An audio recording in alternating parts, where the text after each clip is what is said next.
Capítulo 349. La transfiguración en el monte Tabor y el epiléptico curado al pie del monte. Un comentario para los predilectos. ¿Hay acaso algún hombre que no haya visto al menos una vez una albacerena de marzo? Si tal hombre existe, es un gran desgraciado, porque desconoce una de las gracias más hermosas de la naturaleza, despertada de primavera, de nuevo virgen, niña, cual debía ser el primer día. En esta gracia, que es pura en todos sus aspectos y cosas, desde las hierbas nuevas y cargadas de rocío hasta las florecillas que se abren, como niños que nacen ante la primera sonrisa de la luz del día, hasta los pájaros que se despiertan con un batir de alas y dicen su primer chip interrogativo, que es preludio de todos sus cánoros discursos de la jornada, hasta el mismo olor del aire, que ha perdido durante la noche por la lavación del rocío y la ausencia del hombre, hasta la más mínima contaminación del polvo, humo e indicio de cuerpo humano. En medio de esta gracia van Jesús, los apóstoles y los discípulos, y están con ellos también Simón de Alfeo. Van en dirección sureste, superando las colinas que hacen de corona a Nazaret y vadeando un torrente, atravesando una llanura estrecha situada entre las colinas nazareas y un grupo de montes hacia el este, y estos montes están precedidos por el cono semitruncado del Tabor, cuya cima curiosamente me recuerda, vista de perfil, la punta del gorro de nuestra Policía Nacional.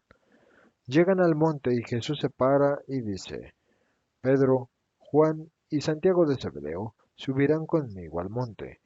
Ustedes disemínense por la base y sepárense hacia los caminos que la bordean y prediquen al Señor y al atardecer quiero estar de nuevo en Nazaret, así que no se alejen mucho y la paz sea con ustedes. Y volviéndose a los tres que había nombrado, dice, vamos, y empieza a subir sin volverse ya y con un paso tan expedito que pone a Pedro en dificultad para seguirlo. En un alto que hacen, Pedro, rojo y sudado, le pregunta con una respiración afanosa, ¿pero a dónde vamos? No hay casas en el monte. En la cima, aquella vieja fortaleza. ¿Quieres ir a predicar ahí? Habría subido por la otra vertiente. Como puedes ver, le vuelvo las espaldas. No vamos a ir a la fortaleza y quien esté en ella ni siquiera nos verá. Voy a unirme con mi padre, y he querido teneros conmigo porque os amo. Venga, ligeros. Oh, mi señor. ¿Y no podíamos ir un poco más despacio y hablar de lo que oímos y vimos ayer, que nos ha tenido despiertos toda la noche para comentarlo? A las citas con Dios hay que ir siempre sin demora. Ánimo, Simón Pedro, que arriba les permitiré que descansen. Y reanuda la subida, y suben más alto todavía, y la mirada se expande por dilatados horizontes, que un hermoso día sereno hace detalladamente nítidos hasta en las zonas más lejanas. El monte no forma parte de un sistema montañoso como el de Judea, y se yergue aislado, teniendo respecto al lugar en que nos encontramos el oriente de frente, el norte a la izquierda, el sur a la derecha y detrás al oeste la cima, que se alza aún unos centenares de pasos. Es muy alto, y la mirada puede ver libremente en un vasto radio.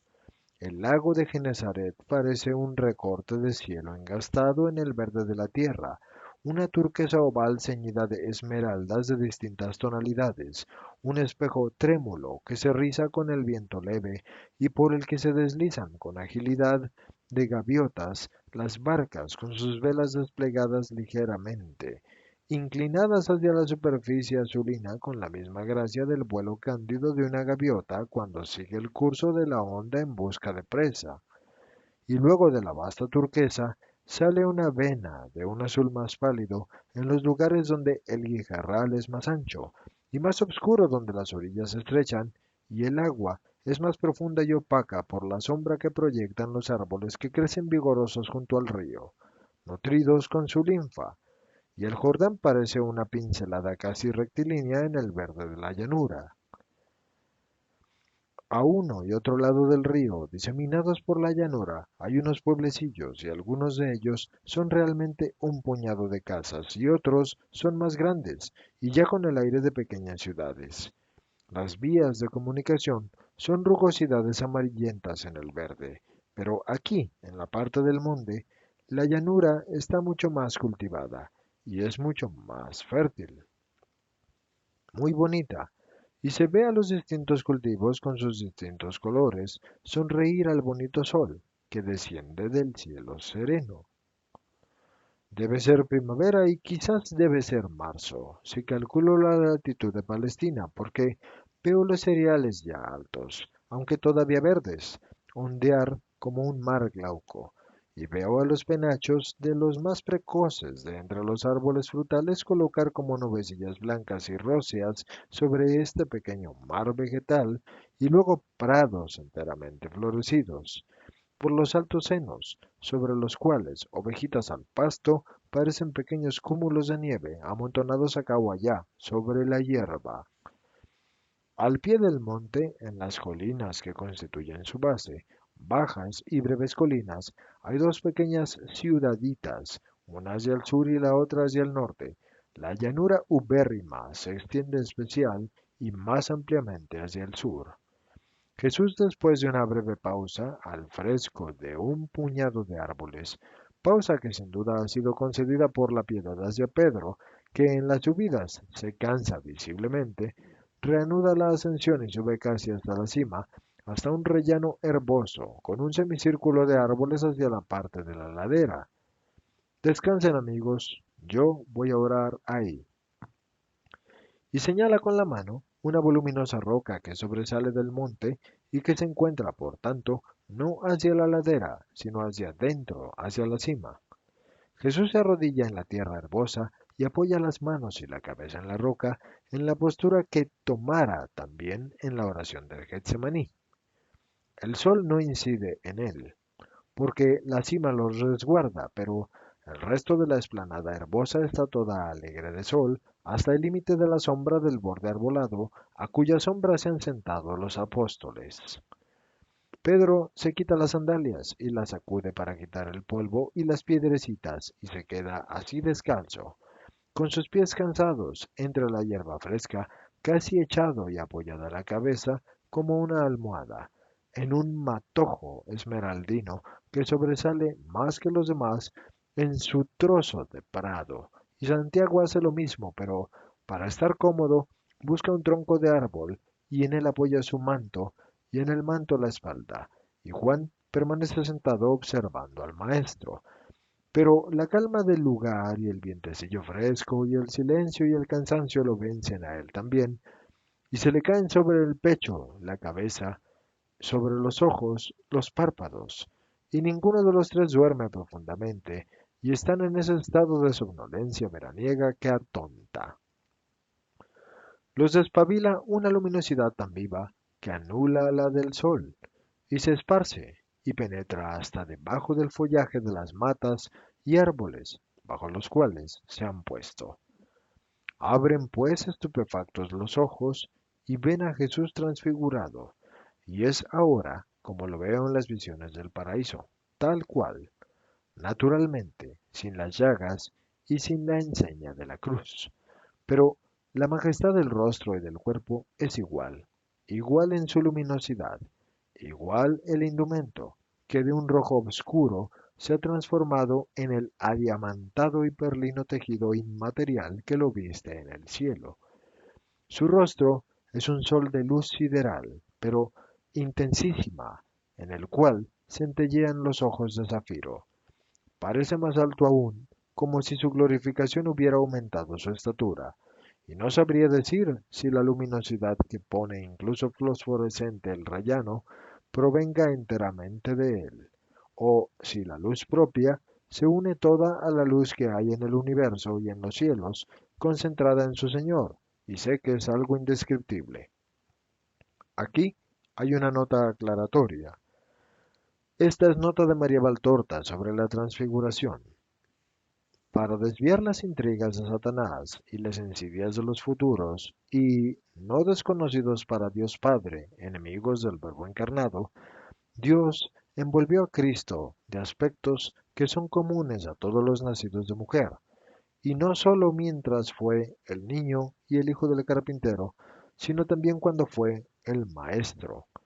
Solo la sabiduría y los milagros lo distinguían de los demás, pero Israel, aunque en menor medida, conocía otros maestros, los profetas, y otros obradores de milagros, y ello debía servir también para probar la fe de sus elegidos, los apóstoles y los discípulos, quienes debían creer sin ver cosas extraordinarias y divinas. Así, veían al hombre docto y santo, que también hacía milagros, pero que en todo lo demás era similar a ellos, en sus necesidades humanas.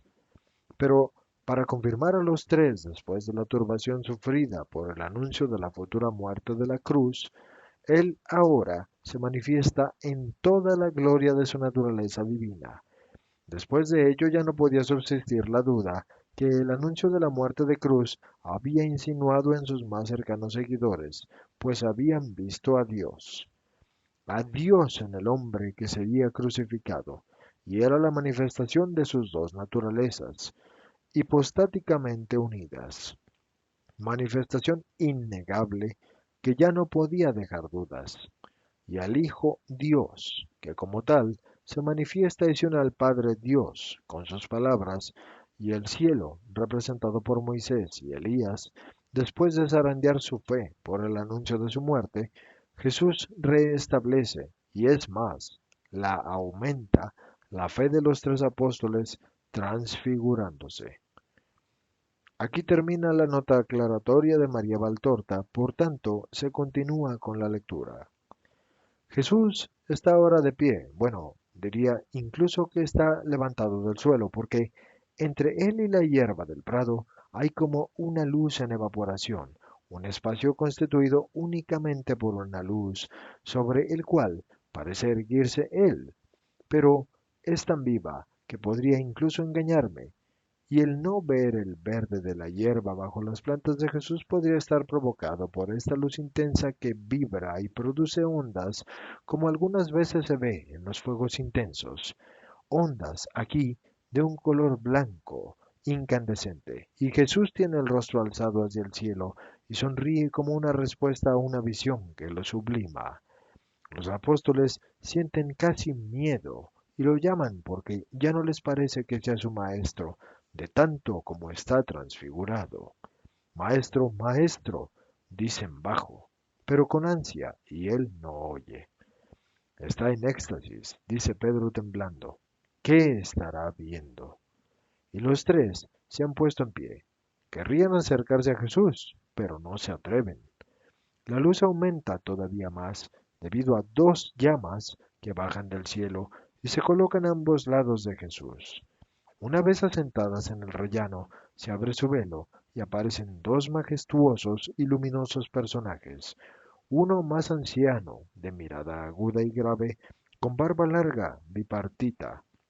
De su frente salen cuernos de luz que me dicen que es Moisés, y el otro es más joven y enjuto y barbudo y velloso, aproximadamente como Juan el Bautista, al cual yo diría que se asemeja por la estatura, delgadez, conformación y gravedad, mientras que la luz de Moisés, que es cándida como la de Jesús, especialmente en los rayos de la frente, la que emana, la de Elías es solar y es de llama viva.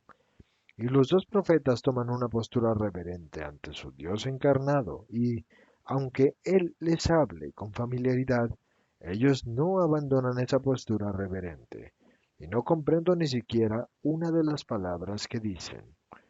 Los tres apóstoles caen de rodillas temblando, cubriéndose el rostro con las manos, pues querrían ver, pero tienen miedo. Y por fin Pedro habla. Maestro, maestro, óyeme. Jesús vuelve la mirada sonriente hacia su Pedro, el cual recobra vigor y dice, es hermoso estar aquí contigo, con Moisés y con Elías. Si quieres hacemos tres tiendas, para ti, para Moisés y para Elías. y nosotros os servimos. Jesús vuelve a mirarlo y sonríe más vivamente, y mira también a Juan y a Santiago, una mirada que los abraza con amor. También Moisés y Elías miran a los tres fijamente, y sus ojos centellean, y deben de ser como rayos que atraviesan los corazones. Los apóstoles no se atreven a decir nada más. Atemorizados, callan. Dan la impresión de personas un poco ebrias, como personas aturdidas, pero cuando un velo que no es niebla y que no es nube y que no es rayo, envuelve y separa a los tres gloriosos detrás de una pantalla aún más luminosa que la que ya los circundaba, celándolos a la vista de los tres, y una voz potente y armónica vibra y llena de sí el espacio, los tres caen con el rostro contra la hierba. Este es mi Hijo amado, en quien me he complacido. Escuchadlo. Pedro, al arrojarse rostro en tierra, exclama, Misericordia de mí, que soy un pecador. La gloria de Dios está descendiendo. Santiago no dice nada, y Juan susurra con un suspiro, como si estuviera próximo a desmayarse. El Señor habla, y ninguno se atreve a levantar la cabeza, ni siquiera cuando el silencio se hace de nuevo absoluto. No ven, por tanto, siquiera el retorno de la luz a su naturaleza de luz solar, que muestra a Jesús solo, de nuevo el Jesús de siempre, con su túnica roja. Él anda en dirección a ellos, sonriendo, y los mueve, y los toca, y los llama por su nombre. Alzaos, soy yo, no temáis, dice, porque los tres no se atreven a levantar la cara e invocan misericordia para sus pecados, temiendo que sea el ángel de Dios queriendo mostrarles al Altísimo. Alzaos, os lo ordeno, repite Jesús con un tono imperioso. Alzan el rostro y ven a Jesús sonriente. Oh, Maestro, Dios mío, exclama Pedro, ¿cómo vamos a vivir a tu lado ahora que hemos visto tu gloria? ¿Cómo vamos a vivir en medio de los hombres, y nosotros, hombres pecadores, ahora que hemos oído la voz de Dios? Deberéis vivir conmigo y ver mi gloria hasta el final. Sed dignos de ello, porque el tiempo está próximo. Obedeced al Padre mío y vuestro. Volvemos ahora con los hombres, porque he venido para estar con ellos y para llevarlos a Dios. Vamos, sed santos en recuerdo de esta hora, fuertes, fieles. Participaréis en mi más completa gloria. Pero no habléis ahora de esto que habéis visto a nadie, y ni siquiera a vuestros compañeros. Cuando el Hijo del Hombre resucite de entre los muertos y vuelva a la gloria del Padre, entonces hablaréis. Porque entonces será necesario creer para tener parte en mi reino. Pero no habléis ni siquiera a vuestros compañeros. La prudencia perfecta en Cristo lo impuso así, para evitar fanatismos de veneración y de odio, ambos prematuros y nocivos, y así lo anota María Valtorta en una nota mecanografiada. Bien, eso fue una pequeña aclaración en esta lectura, ahora se continúa la lectura. Pero no tiene que venir Elías para preparar tu reino. Todos los rabíes dicen eso.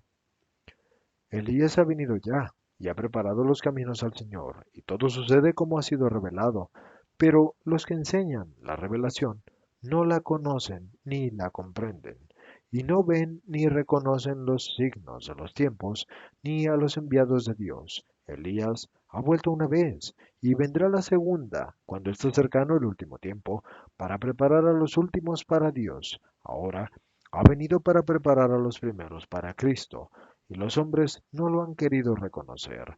Le han hecho sufrir y lo han matado, y lo mismo harán con el Hijo del Hombre, porque los hombres no quieren reconocer lo que es su bien. Aquí hay otra nota aclaratoria de María Valtorta. Elías ha vuelto una vez. El Elías que ha vuelto una vez, entre comillas, al que alude Jesús, era Juan el Bautista. Así lo anota María Valtorta en una copia mecanografiada. Aquí termina la nota aclaratoria y por tanto se continúa con la lectura. Los tres agachan la cabeza pensativos y tristes y bajan con Jesús por el mismo camino por el que habían subido. Y es otra vez Pedro el que en un alto a mitad del camino dice, Ah, Señor, yo también digo como tu madre ayer, ¿por qué nos has hecho esto?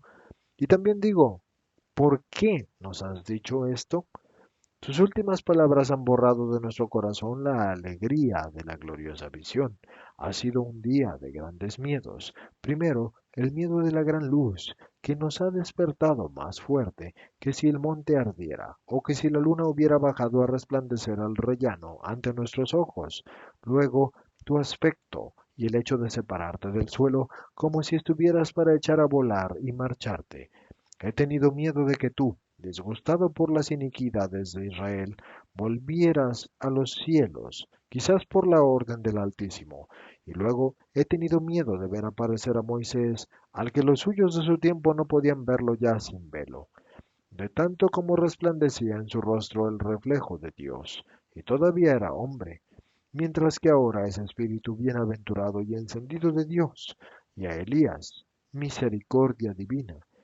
He pensado que había llegado a mi último momento, y todos los pecados de mi vida, desde cuando robaba de pequeño la fruta de la despensa hasta el último de haberte aconsejado mal hace unos días, me han venido a la mente. Con qué temblor me he arrepentido, y luego me dio la impresión de que me amaban esos dos justos, y he tenido la intrepidez de hablar. Pero incluso su amor me producía miedo, porque no merezco el amor de semejantes espíritus. Y después, el miedo de los miedos, la voz de Dios, Yahvé, ha hablado a nosotros, nos ha dicho, escuchadle, tú, y te ha proclamado su Hijo amado, en el cual se complace. ¡Qué miedo, Yahvé, a nosotros! Verdaderamente, solo tu fuerza nos ha mantenido en vida. Cuando nos has tocado y tus dedos ardían como puntas de fuego, he sentido el último momento de terror y he creído que era la hora de ser juzgado y que el ángel me tocaba para tomar mi alma y llevársela al Altísimo. Pero, ¿cómo pudo tu madre ver, oír y vivir en definitiva ese momento del que hablaste ayer sin morir? Ella que estaba sola, siendo jovencita, aún sin ti. María, la sin mancha, no podía tener miedo de Dios. Eva no tuvo miedo de Dios mientras fue inocente. Y yo estaba en ese lugar, yo, el Padre y el Espíritu Santo. Nosotros que estamos en el cielo y en la tierra y en todas partes, y que teníamos nuestro tabernáculo en el corazón de María, dice dulcemente Jesús. ¡Qué cosa! ¡Qué cosa! Pero después hablaste de muerte y toda la alegría se borró. Pero, ¿por qué a nosotros tres todo esto? ¿Por qué a nosotros? ¿No convenía dar a todos esta visión de tu gloria?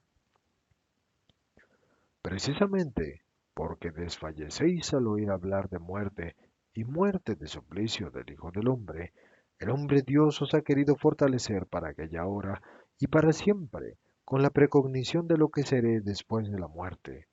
Recordad todo esto para decirlo a su tiempo. ¿Habéis entendido? Oh, sí, Señor. Esto no es posible olvidarlo. Y sería inútil decirlo, pues dirían que estaríamos ebrios. Reanudan la marcha hacia el valle, pero llegados a un punto Jesús tuerce por un sendero pino en dirección a Endor, o sea, por el lado opuesto al otro en que dejó a los discípulos. No los encontraremos, dice Santiago. El sol empieza a bajar y se estarán agrupando para esperarte en el lugar donde los dejaste. Ven, y no te crees pensamientos necios. En efecto, en cuanto la espesura se abre, dando lugar a una paradera que desciende suavemente hasta tocar el camino del primer orden, ven a toda la masa de los discípulos aumentada por la presencia de viandantes curiosos, de escribas venidos de no sé dónde, moviéndose en la base del monte. Vaya, escribas. Y ya disputan, dice Pedro señalándolos. Y baja los últimos metros disgustado, pero también los que están abajo los han visto y unos a otros se lo señalan, y luego se echan a correr hacia Jesús gritando: ¿Cómo es que vienes por esta parte, maestro? Estábamos para encaminarnos al lugar establecido, pero nos han entretenido en disputas los escribas, y con sus súplicas, un padre afligido. ¿De qué discutíais vosotros? Por un endemoniado, los escribas se han burlado de nosotros porque no hemos podido liberarlo, y lo han intentado de nuevo, ya por Pundonor y Judas de Keriot, pero ha sido inútil. Entonces hemos dicho: intentadlo vosotros, y han respondido: no somos exorcistas. Ha coincidido que pasaban algunos que venían a Caslot, Tabor, entre los que había dos exorcistas, pero ellos tampoco nada. Y aquí viene el padre a suplicarte. Escúchalo. Un hombre en efecto se acerca suplicante y se arrodilla frente a Jesús, que se ha quedado en el prado, en pendiente, estando, pues, al menos 3 metros por encima del camino y por tanto bien visible a todos. Maestro, le dice el hombre, venía a Cafarnaúm con mi hijo buscándote, y te traía a mi hijo, infeliz, para que lo liberaras. Tú, que expulsas los demonios y curas todas las enfermedades, frecuentemente se apodera de él un espíritu mudo, y cuando se apodera de él, solo puede emitir gritos roncos como un animal que se estuviese ahogando. El espíritu lo tira al suelo, y él, en el suelo, se revuelca, y le crujen los dientes, y echa espuma como un caballo que muerde el bocado, y se hiere, o puede incluso morir por asfixia, o quemado, o destrozado, porque el espíritu más de una vez lo ha arrojado al agua o al fuego, o lo ha tirado por las escaleras. Tus discípulos lo han intentado, pero no han podido. Oh, Señor bueno, ten piedad de mí y de mi niño. Jesús centellea de poder mientras grita: oh generación perversa, oh turba satánica, legión rebelde y pueblo de infierno, incrédulo y cruel. ¿Hasta cuándo voy a tener que estar contigo? ¿Hasta cuándo tendré que soportarte? Y se muestra majestuoso, tanto que se hace un silencio absoluto y cesan las risitas maliciosas de los escribas. Y Jesús dice al Padre: levántate y tráeme a tu hijo. Y el hombre se marcha, y regresa con otros hombres. En medio de estos viene un muchacho de unos 12 o de 14 años. Un muchacho guapo, pero con una mirada un poco cretina, como si estuviese aturdido.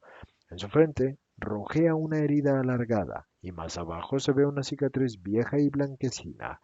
Y nada más ver a Jesús, que lo está mirando fijamente con sus ojos magnéticos, lanza un grito ronco y se contuerce todo su cuerpo convulsivamente y cae al suelo echando espuma y girándole los ojos, de forma que se ve solamente el bulbo blanco, mientras que se revuelca por el suelo con una típica convulsión epiléptica. Y Jesús se acerca unos pasos para llegar a su lado y dice: ¿desde cuándo le sucede esto? Habla fuerte y que todos te oigan. Y el hombre, gritando, mientras se va estrechando el círculo y los escribas se ponen más arriba de Jesús para dominar la escena, dice: desde niño, ya te he dicho que a menudo cae en el fuego o en el agua, o desde las escaleras, o desde los árboles, porque el espíritu lo asalta desprevenidamente y lo empuja con violencia para acabar con él. Está todo lleno de cicatrices y de quemaduras, y ya es mucho que no se haya quedado ciego a causa de las llamas de la lumbre. Ningún médico, ningún exorcista, y ni siquiera tus discípulos lo han podido curar, pero tú, sí, como creo firmemente, puedes algo, y ten piedad de nosotros y socórrenos. Si puedes creer así, todo me es posible, porque todo se le concede al que cree. Oh Señor, claro que creo, pero si no creo todavía suficientemente, aumenta mi fe para que sea completa y obtenga el milagro. Dice el hombre llorando de rodillas junto al hijo, que padece más convulsiones que nunca. Y Jesús se endereza y retrocede 2 pasos, y mientras la muchedumbre más que nunca restringe su círculo, grita fuerte: espíritu maldito, que haces sordo y mudo al niño y lo atormentas, te ordeno que salgas de él y no vuelvas a entrar nunca. El niño, a pesar de su postura, pues está echado en el suelo, da unos botes espantosos, haciendo presión contra el suelo con la cabeza y los pies en forma de arco, y lanza gritos no humanos. Un último salto, con el que se vuelve boca abajo y golpea la frente y la boca contra una roca que sobresale de la hierba. Esta se pone roja de sangre y luego se queda inmóvil. Se ha muerto, gritan muchos. Pobre niño, pobre padre, dicen compasivos los mejores. Y los escribas riéndose burlonamente dicen, buen servicio te ha hecho el Nazareno, ¿eh? Maestro, ¿cómo es esto? Esta vez Belcebú te ha hecho quedar mal. Y se echan a reír venenosamente. Jesús no responde a nadie, ni siquiera al Padre, que ha dado la vuelta a su Hijo y ahora le está secando la sangre de la frente herida y de los labios heridos, gimiendo e invocando a Jesús. Pero el Maestro se inclina y toma de la mano al niño, y éste abre los ojos dando un fuerte suspiro, como si se despertara de un sueño, y luego se sienta y sonríe, y Jesús lo acerca hacia sí, y le hace ponerse de pie y se lo entrega a su Padre. Y mientras los presentes gritan de entusiasmo y los escribas huyen seguidos de las burlas de la gente, y ahora vamos, dice Jesús a sus discípulos, despide a la gente, costea el lado del monte y va al camino recorrido por la mañana. Dice Jesús a María Valtorta, no te elijo solo para conocer las tristezas de tu maestro y sus dolores. Quien sabe estar conmigo en el dolor, debe tener parte también conmigo en la alegría. Quiero que tengas delante de tu Jesús, que se te muestra, los mismos sentimientos de humildad y arrepentimiento de mis discípulos. Jamás soberbia. Serías castigada perdiéndome. Continuo recuerdo de quién soy yo y de quién eres tú. Continuo pensamiento de tus faltas y de mi perfección, para tener un corazón lavado por la contrición, pero al mismo tiempo también mucha confianza en mí. He dicho, no temáis, alzaos, vamos, vamos con los hombres, porque he venido para estar con ellos. Sed santos, fuertes y fieles en recuerdo de esta hora. Y te lo digo a ti también, y a todos mis predilectos de entre los hombres, y a los que me tienen de forma especial. No tengan miedo de mí, me muestro para elevarlos, no para reducirlos a cenizas. Álcense, y que la alegría del don les dé vigor, y no los embote en el sopor del quietismo, creyéndose ya salvados porque yo les haya mostrado el cielo. Vamos juntos a los hombres. Los he invitado a obras sobrehumanas, con sobrehumanas visiones y sobrehumanas lecciones, para que puedan servirme más de ayuda. Los asocio a mi obra, pero yo no he conocido ni conozco descanso, porque el mal no descansa nunca, y el bien debe estar siempre activo para anular lo más que se puede la obra del enemigo. Descansaremos cuando el tiempo llegue a su cumplimiento. Ahora es necesario caminar incansablemente, obrar continuamente, consumirse infatigablemente por la mies de Dios. Que mi continuo contacto les santifique y mi continua lección les fortalezca y mi amor de predilección los haga fieles contra toda insidia. No sean como los antiguos rabíes que enseñaban la revelación y luego no le prestaban fe, hasta el punto de que no reconocían los signos de los tiempos, ni tampoco a los enviados de Dios. Reconozcan a los precursores del Cristo en su segunda venida, porque las fuerzas del anticristo están en marcha, y haciendo una excepción a la medida que me he impuesto, porque sé que ustedes beben de ciertas verdades, y no por espíritu sobrenatural, sino por una sed de curiosidad humana, les digo en verdad que lo que muchos creen victoria sobre el anticristo, paz ya próxima, no será sino un alto para dar tiempo al enemigo de Cristo de recuperar fuerzas, curarse las heridas, reunir su ejército para una lucha más cruel. Reconozcan ustedes que son las voces de este, su Jesús, del Rey de Reyes, del fiel y veraz, que juzga y combate con justicia, y será el vencedor de la bestia y de sus siervos y de sus profetas. Reconozcan su bien y síganle siempre. que ningún engañoso aspecto les seduzca y ninguna persecución los aterre. Diga su voz mis palabras, y sea su vida para esta obra. Y si tienen destino una tierra común con Cristo, que es su precursor, y Elías, destino cruento o atormentado por vejaciones morales, sonrían a su destino futuro y seguro, el que tienen en común con Cristo, con su precursor, con su profeta. Iguales en el trabajo, en el dolor, en la gloria. Aquí yo maestro y ejemplo, allí yo premio y rey. Tenerme será su bienaventuranza, será olvidar el dolor, será algo que para hacérselos comprender ninguna revelación es suficiente, porque la alegría de la vida futura es demasiado superior a la posibilidad de imaginar de la criatura que todavía está unida a la carne.